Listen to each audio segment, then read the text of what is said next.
Gabriel Dumont was a leader of the Amiakutes people of what is now Western Canada. In 1873, Dumont was elected to the presidency of the short-lived Republic of St. Laurent. Afterward he continued to play a leading role among the Amiakutes of the South Saskatchewan River. He played a critical role in bringing Louis Riel back to Canada, in order to pressure the Canadian authorities to pay attention to the troubles of the Amiakutes people. He was Adjutant General in the Provisional Amiakutes government declared in the District of Saskatchewan in 1885, and commanded the Amiakutes forces in the Northwest Rebellion or Northwest Resistance of 1885. Early life. Dumont was a grandson of the French-Canadian Jean-Baptiste Dumont and his Sarcy-Crow wife, Josette.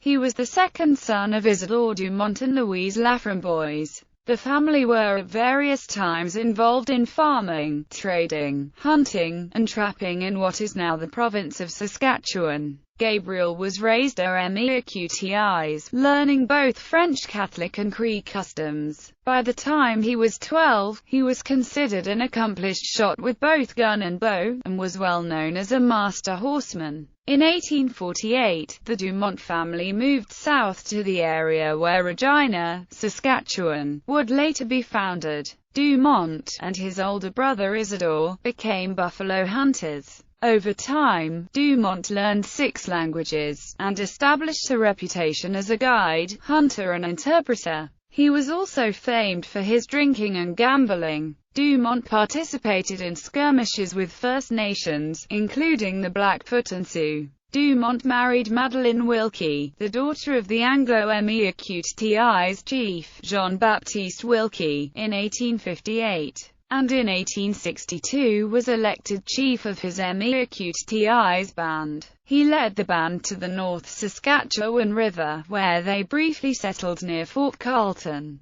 By 1868, the band established a permanent settlement near Batoche on the South Saskatchewan River. In 1872, Gabriel established a ferry service near Batoche, at Gabriel's Crossing, and also farmed near there. Rebellion. Dumont's enemies in 1885, including General Frederick Middleton of the Northwest Field Force, praised his generalship and martial abilities. Despite huge logistic and morale problems, he can be credited with a victory at the Battle of Fish Creek, and managed to hold off a much larger force at the Battle of Batoche for several days. Riel refused to let him make vital strategic actions such as damaging railway lines to hinder the enemy's movement, providing the Canadian government with an advantage. Following the defeat at Batoche, Dumont made his way via the Cypress Hills to the Montana Territory, where he surrendered to the U.S. cavalry. However, the U.S. government determined that he was a political refugee and he was shortly released. Fame.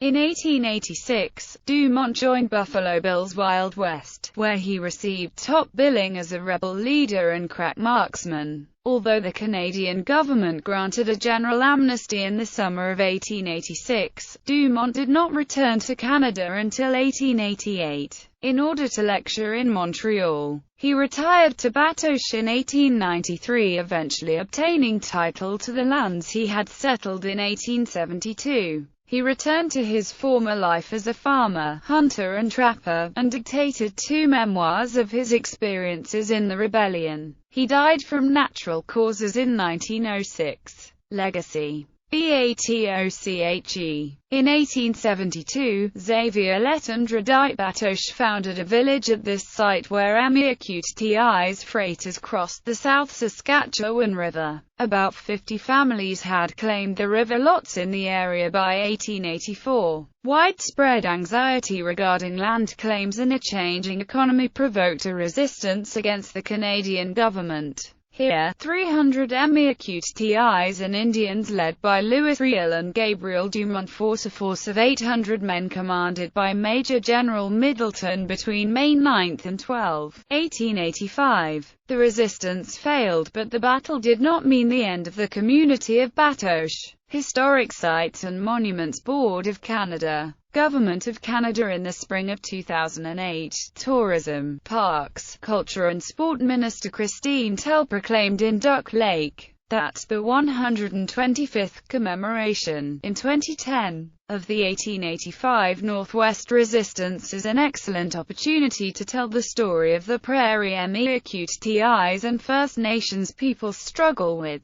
government forces and how it has shaped Canada today. Batoche, where a Emiakutes provisional government had been formed, has been declared a National Historic Site. Batoche marks the site of Gabriel Dumont's grave marker, Albert Caron's house, Batoche School, Batoche Cemetery, L'Etendre Store, Gabriel's River Crossing, Gardapi's Crossing, Batoche Crossing, St. Antoine de Padour Church, Emiakutes Rifle Pits, and NWMP Battle Camp. The Gabriel Dumont Institute of Native Studies and Applied Research in Saskatchewan was named in his honor. The Dumont Bridge over the South Saskatchewan River east of Rosthern, Saskatchewan, is also named for him. It is located at the site of Gabriel's Crossing, where he ran a small store, billiards hall and ferry service in the late 1870s and early 1880s. There is also a park along the South Saskatchewan in Saskatoon named for him, as well as an equestrian statue depicting him along the river between the Broadway and Victoria Bridges on the west side of the South Saskatchewan River. In 1998, the public French first-language high school in London, Ontario, was renamed École Secondaire Gabriel Dumont in his honor.